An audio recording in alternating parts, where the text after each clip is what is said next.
Hello friends, हमने पिछले video में बेसिकली बात किया था आपके एसएलई के मैनिफेस्टेशन के बारे में, जिसमें कि हमने स्किन मैनिफेस्टेशन और हमने डिस्कस किया था बेसिकली अर्थराइटिस वाले मैनिफेस्टेशन को। ओके, सो इस वाले पार्टिकुलर वीडियो में अपन डिस्कस करने वाले उसके ऑर्गन मैनिफेस्टेशन के ऊपर। ठीक है, हमने यहाँ तक डिस्कस कर लिया था। सो अब ऑर्गन मैनिफेस्टेशन पर डिस्कस करेंगे कि ऑर्गन सिस्टम में क्या क्या फीचर्स देखने को मिलेंगे। तो सबसे पहले अपन बात करेंगे वेस्कुलर मैनिफेस्टेशन की, कि वेसल्स पर बेसिकली क्या क्या इफेक्ट देखने को मिलते हैं आपको एसएलई के केस में। सो most common cause of death जो एसएलई में होगा that is acute coronary syndrome. Okay, acute coronary syndrome is the most common cause of death in your SLE patients. ये सबसे पहला पॉइंट और सबसे इंपॉर्टेंट पॉइंट आपको ध्यान रखना है। ओके, कि most common cause of death आपसे एसएलई में पूछा जाएगा। So the answer will be simple, that is your acute coronary syndrome. This is the most common cause of death in SLE patients. Okay, now जो conditions of vessels हो जाते हैं आपके SLE के पेशेंट में, वो ऐसा लगेगा कि मतलब आप कंपेयर कर रहे हो। ओके, मान लो एक 80 year old unaffected women है। ओके, एक 80 year old unaffected female है, उनके जो वेसल्स का कैरेक्टरिस्टिक होगा वो मैच करेगा आपके 30 year old female with SLE. Okay, ऐसा बेसिकली आपके वेसल्स में चेंजेस हो जाएंगे, कंडीशन ऑफ वेसल्स ऐसा हो जाएगा आपका। नेक्स्ट पॉइंट आपको बेसिकली देखने को मिलता है क्या है, तो हमें मिलेगा increased atherosclerosis. Okay, accelerated atherosclerosis आपको देखने को मिलेगा एसएलई में। इसीलिए हम एसएलई को क्या बोलते हैं, हम मानते हैं बेसिकली इसको MI equivalent. Okay, it is consider as MI equivalent, क्योंकि आपको दिख रहा है यहाँ पर एक्सेलरेटेड एथेरोस्क्लेरोसिस आपको मिलेगा। ओके, सो इसलिए इसको कंसिडर कर रहे हैं अपन एज एमआई इक्विवेलेंट। ये ध्यान रखना आपको। साथ में आपको अपला भी मिल सकता है इन 1/3 पेशेंट। और वेसल्स में आप ध्यान रखोगे ये आपके स्मॉल वेसल वेस्कुलाइटिस के साथ भी एसोसिएटेड हो सकते हैं। तो ये कुछ फीचर्स हो गए आपके acute coronary syndrome. 80 year old unaffected female के जो वेसल्स होंगे उनकी तरह मैच करेगा आपका 30 year होते हुए भी। साथ में आपका जो एथेरोस्क्लेरोसिस है वो काफ़ी एक्सेलरेट हो जाएगा and that will be consider equivalent to MI. Then in 1/3 of the patient you will also get APLA and you will also get small vessels vasculitis. Okay, so let's move to the next part. Now coming to the lungs. Basically lungs पर क्या effects पड़ेंगे हमारे SLE का। सो lung में जो पहला manifestation होगा आपको that is प्लूराइटिस। Okay, plus minus effusion.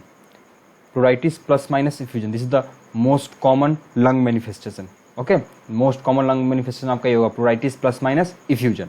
और अपन बात करेंगे जो इफ्यूजन है, इस इफ्यूजन में क्या होगा आपका स्मॉल बाइलेटरल। इंपॉर्टेंट क्या है, जो इफ्यूजन होगा that will B exudative type effusion होगा आपका, ये इंपॉर्टेंट है। ओके, एक्सुडेटिव टाइप का आपको इफ्यूजन देखने को मिलेगा यहाँ पर। तो स्मॉल बाइलेटरल एक्सुडेटिव टाइप का आपको बेसिकली इफ्यूजन देखने को मिलेगा। क्लियर, चलिए अब एक और ध्यान रखना है कि आपको सबसे पहले क्या करना होता है कि you have to rule out the other causes of basically effusion. Okay, even in the patient of SLE. SLE के पेशेंट में आपको पहले सबसे मोस्ट इंपॉर्टेंट जो आपका टास्क होगा वो अदर कॉजेज को रूल आउट करना है इफ्यूजन के लिए। नाउ नेक्स्ट पॉइंट आए अपन। तो मान लो कि कोई पेशेंट है एसएलई का और ये चल रहा है treatment of SLE in patient का चल रहा है, और इन पेशेंट में बेसिकली आपको अचानक से होता है रेस्पिरेटरी डिस्कम्फर्ट शुरू होता है।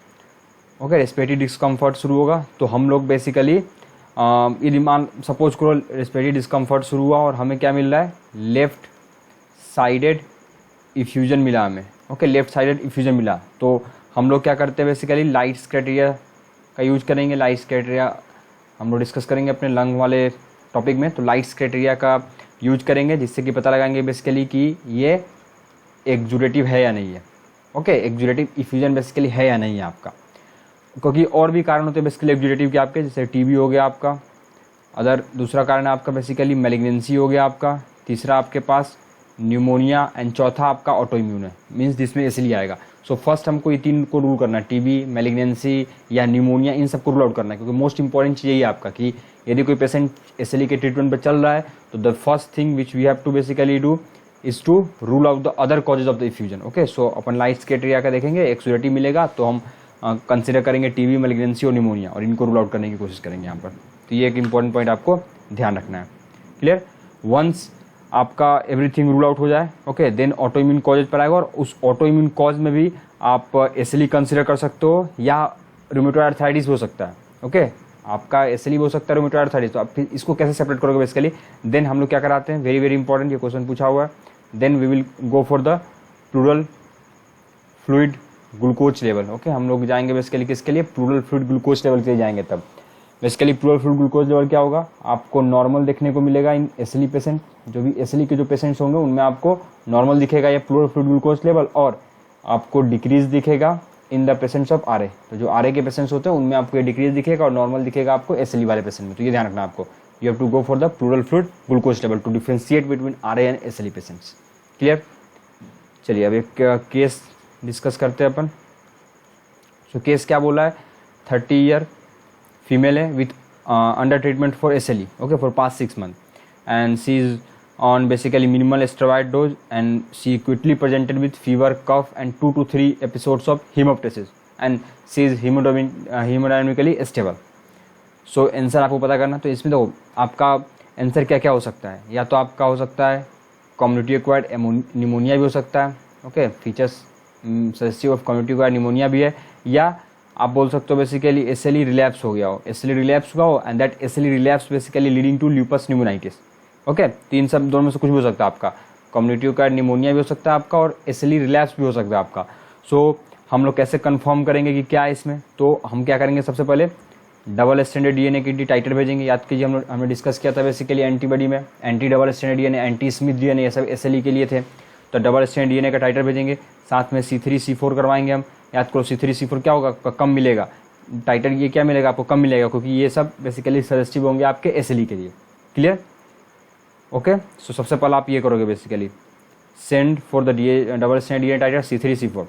देन आपको बेसिकली देखना है कि दूसरा पॉइंट आपको देखना है कि डिफ्यूज एल्वियोलर हेमरेज तो नहीं है कहीं, ठीक है, क्योंकि डिफ्यूज एल्वियोलर हेमरेज होगा तो that will be suggestive of SLE.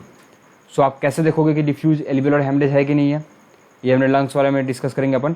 तो कैसे देखोगे बेसिकली, तो सबसे इंपॉर्टेंट क्या है कि आपको देखना है हीमोसाइड्रीन लेडेन मैक्रोफेज है कि नहीं आपके स्पुटम में, ओके। स्पुटम में देखना है कि हीमोसाइड्रीन लेडेन मैक्रोफेज है या नहीं है, सबसे पहला काम आपका ये करना है। दूसरा जो करना है, आपको पल्मोनरी फंक्शन टेस्ट कराना है, पीएफटी कराना है, उस पीएफटी पर आपको इंक्रीज डीएलसीओ मिलेगा, ओके।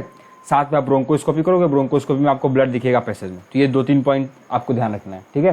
तो आपने देखा डिफ्यूज एल्वियोलर हेमरेज है तो एसएलई के ऊपर बेसिकली सजेस्ट करेगा आपका। क्लियर, तो ये 2-3 पॉइंट है बेसिकली जो कि आप डिफरेंशिएट कर सकते हो कम्युनिटी एक्वायर्ड निमोनिया और एसएलई। मतलब हमने डिस्कस किया कि एसएलई की तरफ कैसे आप बढ़ोगे, तो double standard DNA titre C3 C4 और डिफ्यूज एल्वियोलर हेमरेज को देखकर।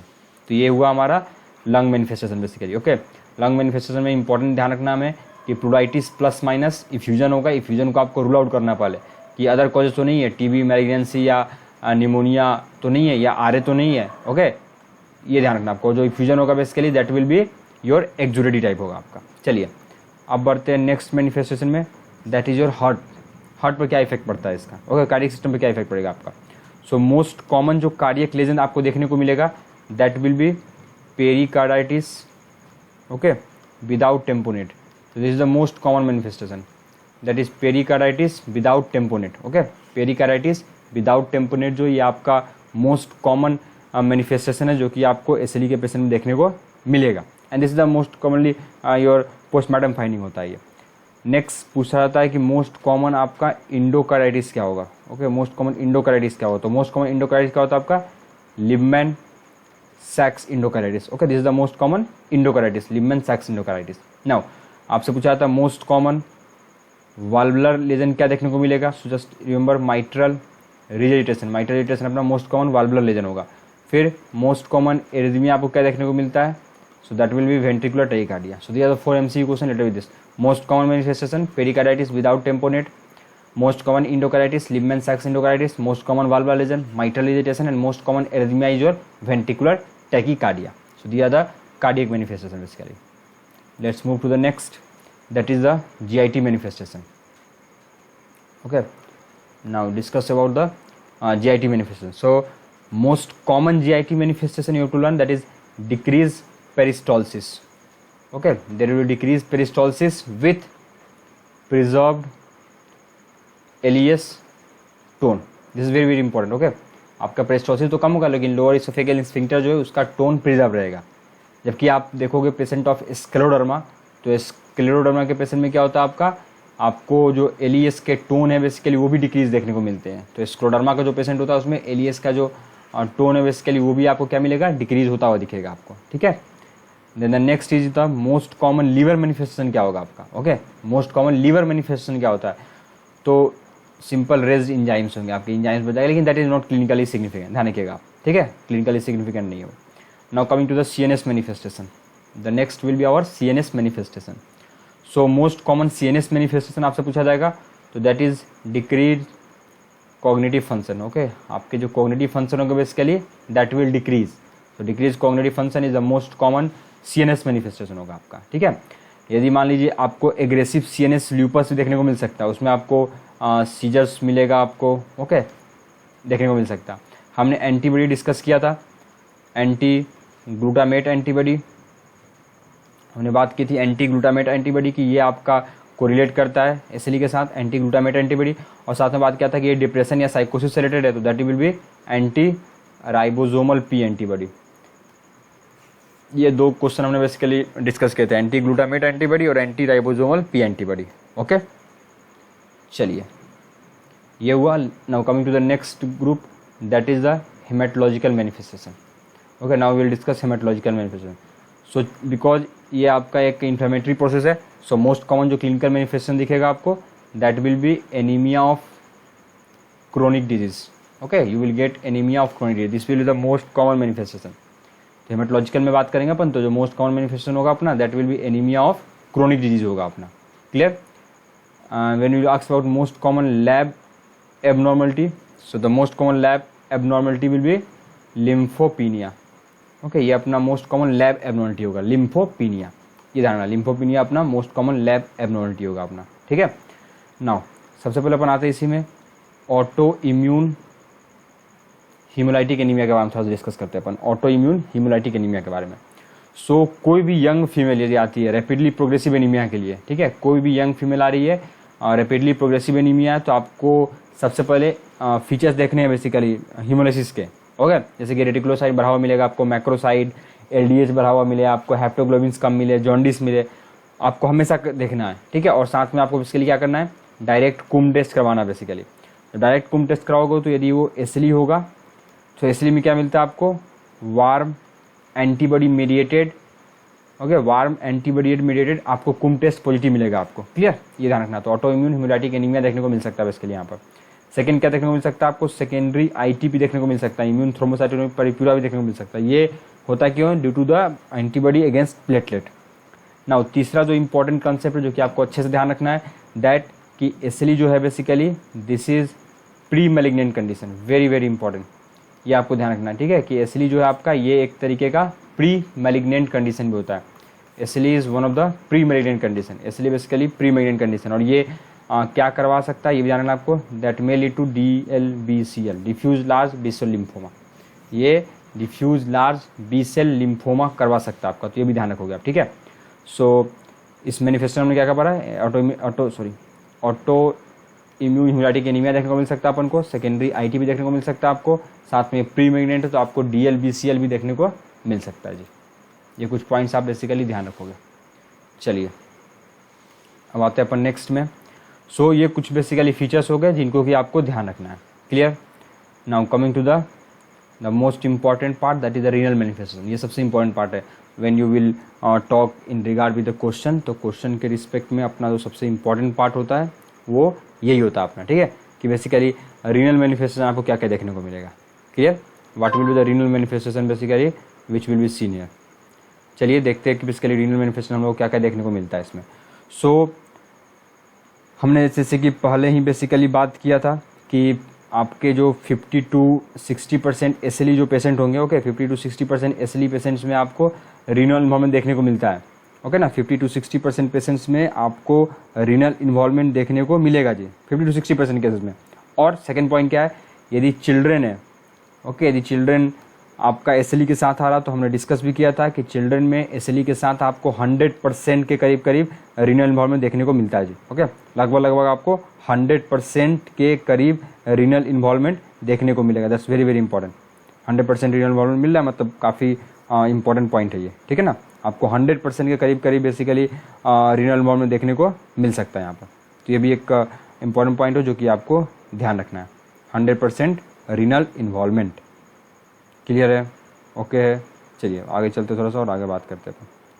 तो 100% आपको रीनल इन्वॉल्वमेंट देखने को मिलेगा यहाँ पर। नेक्स्ट पॉइंट इसी में क्या हमारा कि अब इसको हम लोग बेसिकली डिवाइड भी करते हैं, ठीक है, डिवाइड भी करते हैं, कुछ क्लासेस में डिवाइड करते हैं, क्लास 1 क्लास 2 ऐसे करके। सो जो हमारे पास क्लास 1 है, क्लास 1 में बेसिकली हम क्या इंक्लूड करते हैं, that is the minimal mesangial lupus बोलते हैं हम लोग क्लास 1 को। Class 1 will be known as minimal mesangial lupus. Okay, class 1 को अपन बोलते हैं मिनिमल मेजेंगियल ल्यूपस बोलते हैं हम लोग। क्लास 2 की जहाँ तक आप बात करोगे that is known as mesangial proliferative lupus. यहाँ था आपका मिनिमम मेजेंगियल ल्यूपस, दूसरा जो क्लास होता है उसको बोलेंगे बेसिकली मेजेंगियल प्रोलिफरेटिव ल्यूपस। आप ध्यान के रखना ये दोनों क्लास हो, क्लास 1 हो क्लास 2, यानी कि मिनिमम मेजेंगियल ल्यूपस हो आपका या मेजेंगियल प्रोलिफरेटिव ल्यूपस हो, दोनों के दोनों जो कंडीशन है, फर्स्ट पॉइंट बेनाइन होंगे आपके, ठीक है, दोनों के दोनों बेनाइन होंगे। They will be not associated with disease activity, ये दोनों के दोनों आपके डिजीज एक्टिविटी के साथ एसोसिएटेड नहीं होंगे। दोनों के दोनों बेसिकली आपके एसिम्प्टोमेटिक होंगे, ठीक है, और it does not required any form of treatment, ये किसी फॉर्म ऑफ ट्रीटमेंट का रिक्वायरमेंट नहीं मांगेंगे आपसे, ठीक है। और क्या होता है साथ में आपको यहाँ पर इम्यून कॉम्प्लेक्स डिपोजिशन भी देखने को मिलेगा। ये कुछ कैरेक्टरिस्टिक आपको ध्यान रखने हैं, ठीक है, ये कुछ कैरेक्टरिस्टिक आपको ध्यान रखना है। बेनाइन होगा, not associated with disease activity, asymptomatic, does not require any form of treatment, and आपको यहाँ पर इम्यून कॉम्प्लेक्स डिपोजिशन देखने को मिलेगा जी। तो ये कुछ कैरेक्टरिस्टिक फाइंडिंग है जो कि आपको रखने हैं ध्यान, इससे एसोसिएटेड। क्लियर है? ओके, चलिए ये आपको बेसिकली समझ में आना चाहिए, ठीक है। अब आते हैं हम लोग क्लास नेक्स्ट क्लास में, दैट इज द क्लास 3। सो हमने डिस्कस किया मिनिमम मेजेंगियल ल्यूपस, मेजेंगियल प्रोलिफरेटिव ल्यूपस। अब आते हैं अपन क्लास 3 में। तो क्लास 3 में क्या बोलते हैं अपन क्लास 3 को? फोकल प्रोलिफरेटिव ल्यूपस नेफ्राइटिस, इसको बोलेंगे अपन focal proliferative lupus nephritis. Okay, class 3 is known as focal proliferative lupus nephritis. Class 4 will be known as diffuse proliferative lupus nephritis. सो देखिए आप याद करना आसान है, मिनिमल मेजेंगियल ल्यूपस था, फिर मेजेंगियल प्रोलिफरेटिव ल्यूपस शुरू हुआ, फिर फोकल प्रोलिफरेशन ल्यूपस नेफ्राइटिस शुरू हुआ आपका, फिर आपका डिफ्यूज प्रोलिफरेटिव ल्यूपस शुरू हुआ। और क्लास 4 जो है दैट हैव वर्स प्रोग्नोसिस। ये जो क्लास 4 होता है आपका वो वर्स प्रोग्नोसिस के साथ एसोसिएट होगा, तो ये ध्यान रखना आपको, ठीक है, ये वर्स्ट प्रोग्नोसिस के साथ बेसिकली आपका एसोसिएटेड होगा। क्लियर है? तो ये कुछ पॉइंट आपको ध्यान रखने बेसिकली रीनल मैनिफेस्टेशन से रिलेटेड। क्लियर? अब इसमें क्लास 5 भी आएगा आपका, that class 5 is known as basically membranous lupus. Okay, this the one of the most important cause for the adult onset nephrotic syndrome, ठीक है। और इसके रिलेटेड जो भी पैथोलॉजिकल पॉइंट्स है बेसिकली वो आप पैथो में जरूर पढ़ोगे कि क्या किसमें क्या क्या माइक्रोस्कोपिक फाइंडिंग मिलेगा, दैट इज इंपॉर्टेंट। ओके, आप वहाँ आप इसको देखोगे। लास्ट होता है आपका class 6। Class 6 will include advanced sclerotic lupus. Okay, इसमें मोर देन 90% जो आपका ग्लोमेरुलस होगा वो आपका स्क्लेरोसिस हो जाएगा, means that will B fibrous more than 90%। तो ये आपको बेसिकली ध्यान रखना है, ठीक है। This is all about your manifestation of the SLE. Okay, in next part we will talk about the treatment of the SLE. Thank you for watching. Best